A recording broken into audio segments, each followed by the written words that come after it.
तुम अंदर जाओ। आप फिर आ गई। रूप, आपसे तो होगा नहीं पिताजी। मेहरबानी करके जाइए यहाँ से। मेहरबानी करके एक बार और मेरी विनती सुन लो रूप। देखिए सत्या जी, जब आपके पिता ने हम पर वो सारे एहसान किए थे, हमें पता नहीं था कि एक दिन उनकी बेटी उनके एहसानों को ब्याज समेत वापस लेने आ पहुंचेगी। मैं ब्याज लेने नहीं आई हूँ रूप, बल्कि आपसे एक एहसान मांगने आई हूँ।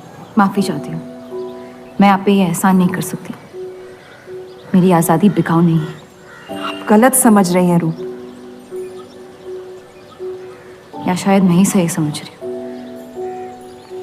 मैं आपकी जिंदगी से बस 1 साल मांग रही हूँ रूप, क्योंकि मेरी जिंदगी में सिर्फ 1 साल बचा है।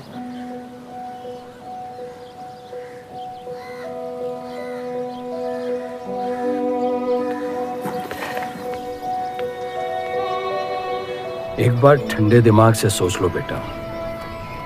वो बस यही चाहती है कि 1 साल के लिए तुम उन लोगों के साथ रहो। इसमें क्या नुकसान हो सकता है? एक बार चली गई तो कभी नहीं लौट पाऊंगी पिताजी। सत्या अच्छी औरत है। उन्होंने हमसे वादा किया है कि तुम्हारी बहनों का शादी होने तक ख्याल रखेंगे।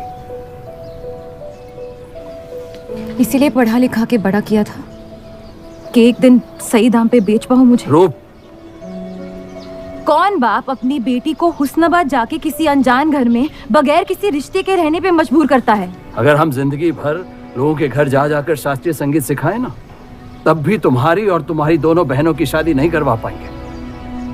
और एक बड़ी बहन होने के नाते तुम्हारा ये फर्ज है। हम जबरदस्ती नहीं कर रहे हैं बेटा। सत्या को हम बचपन से जानते हैं। वो हमसे बेहतर तुम्हारा ख्याल रखेंगे। बाकी फैसला तुम्हारे हाथ में।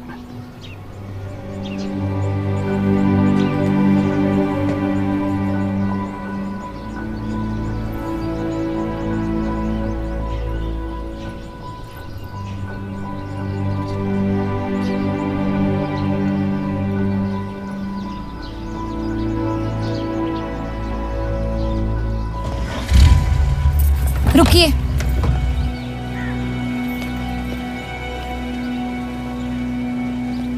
चलूंगी मैं आपके साथ, लेकिन मेरी एक शर्त है। आपके पति को पहले मुझसे शादी करनी पड़ेगी। मैं उस घर में सिर्फ आपके पति की पत्नी बनकर आऊंगी, उपपत्नी। रूप, मैं बस इतना चाहती हूँ कि जब तक मैं जिंदा हूँ आप मेरे पति को जान लो, समझ लो, ताकि आपके गुजरने के बाद आपके पति मुझसे शादी कर ले। कैसी पत्नी है आप? और अगर एक पल के लिए मैं आपके इस पागलपन में शामिल भी हो जाऊं, तो इस बात की जमानत कौन देगा कि आपके गुजरने के बाद आपके पति मुझसे शादी कर लेंगे? किसी भी वजह से अगर उन्होंने मुझे घर से निकाल दिया तो फिर कहाँ जाऊंगी मैं? क्या होगा मेरा? ये सब जानने के बाद कौन अपनाएगा मुझे? सोचा है आपने? मैं वादा कर। वादा? जब आप ही नहीं रहेंगी तो आपका वादा निभाएगा कौन? तू शादी किए बगैर मैं उस घर में नहीं जाऊंगी।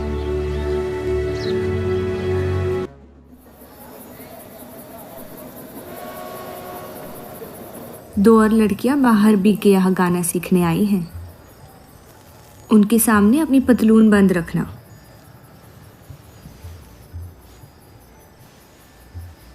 पता है, सारी हिंदू लड़कियां अमृतसर जाने की बात कर रही हैं। आप एक बार अब्दुल से बात कर ले, काफ़ी नाराज़ हैं। उस देव चौधरी ने लंदन से आते ही बंटवारे के खिलाफ आर्टिकल लिख दिया है। आज दूसरी शादी की उसने, दूसरी बीवी घर लाया है और लोग मुसलमानों को बदनाम करते हैं। देव चौधरी? हाँ मेरी जान, देव चौधरी। उसकी बीवी मर रही है और उसकी आखिरी ख्वाहिश थी कि देव दूसरी शादी कर ले।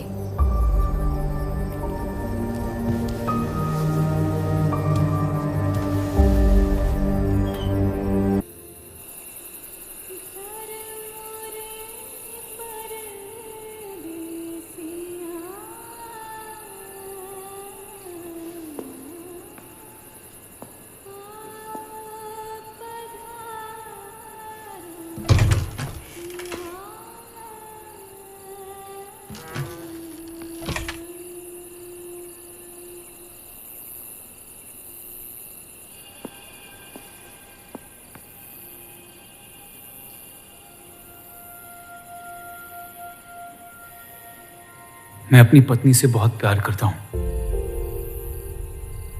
मैं नहीं जानता कि सत्या ने आपको ये शादी के लिए राजी कैसे किया, लेकिन मैंने ये शादी सिर्फ उसकी खुशी की खातिर की है। मुझे गलत मत समझिए, आपको इस घर में पूरी आबरू के साथ रखा जाएगा। इस रिश्ते में इज्जत होगी, प्यार नहीं होगा। आप मुझसे जितनी कम उम्मीद रखेगी, तकलीफ उतनी कम होगी। उम्मीद करता हूं कि आपका दिल मुझसे बड़ा हो और वक्त के साथ ना मुझे माफ करती रहे। शादी की रात को ही रुखसती दे दी। क्योंकि आपने एक ऐसे आदमी से शादी की जिससे आप कभी पहले मिली भी नहीं थी। बल्कि कई दिनों तक मैं जानती भी नहीं थी वो दिखते कैसे हैं। मेरे गुस्से में लिए गए एक फैसले ने हम चारों की जिंदगी बर्बाद कर दी।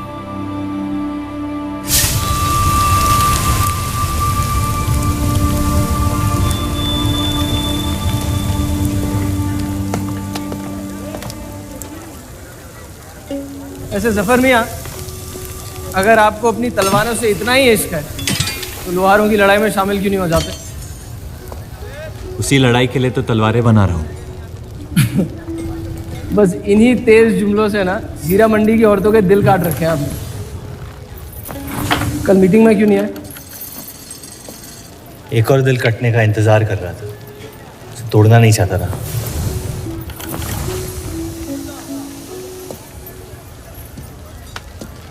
देखिए जफर मियाँ, अगर औजार बनाने की मशीनें आ गई ना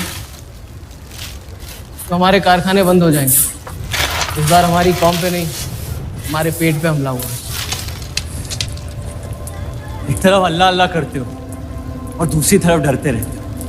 अगर हम मेहनत करें तो कभी बेरोजगार नहीं होंगे। और रही आपके आवाम हक पार्टी की मीटिंग और बंटवारे की बात, तो मैं हरामी। मुझे खुद के अब्बा ने उनका नाम तक नहीं दिया। जो आदमी अपने हक के लिए नहीं लड़ा, वो आवाम के हक के लिए क्या लड़ेगा? चलिए छोड़िए।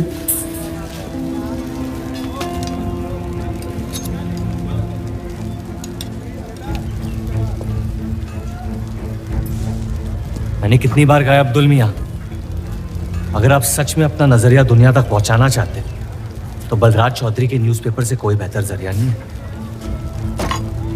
आपके कहने से हम गए थे दिल्ली टाइम्स के अखबार वालों से मिलने, लेकिन जब से उस बलराज चौधरी का बेटा विलायत से लौटा है, बंटवारे के खिलाफ एक मुल्क एक आवाम के आर्टिकल छापने में मशगूल है। इनकलाब खून बहा के लाया जाता है, बातें करके नहीं। सही कहा आपने जफर मियाँ, बिल्कुल सही फरमाया। चलिए आ जाइए हमारी तरफ।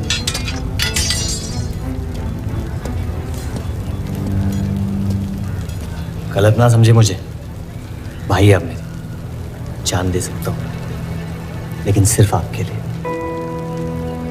बस मुझे इन चौधरियों के मसलों से दूर रखिए अब अब्दुल मियाँ।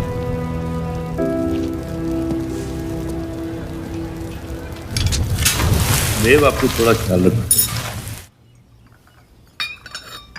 ये एक मुल्क एक आवाम का आर्टिकल लोगों को हजम नहीं हो रहा। धर्म के नाम पे अंग्रेज हमारे देश का बंटवारा कर रहे हैं, जिससे फ्यूचर में किसी का फायदा नहीं होगा। लेकिन उनके बिना हम अपना देश भी तो नहीं संभाल पा रहे। उसके बारे में क्यों नहीं लिखते हैं आप? वक्त के साथ हम सब सीख लेंगे, अगर साथ में रहे तो। इस मकसद का मसीहा तुम्हें किसने बनाया? मैं बस एक आवाज हूं जिसमें लोगों तक पहुंचने की ताकत है, या बहकाने की ताकत? या उन्हें सही राह दिखा रहा हूं, जिस सही राह में यकीन आप भी करते हैं, बस सियासत से डरते हैं।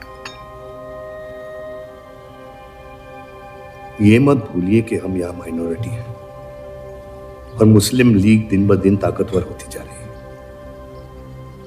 आप अपने दिमाग से सोचें, दिल से नहीं। अगर मैं ऐसा कर पाता तो फिर बात ही क्या थी।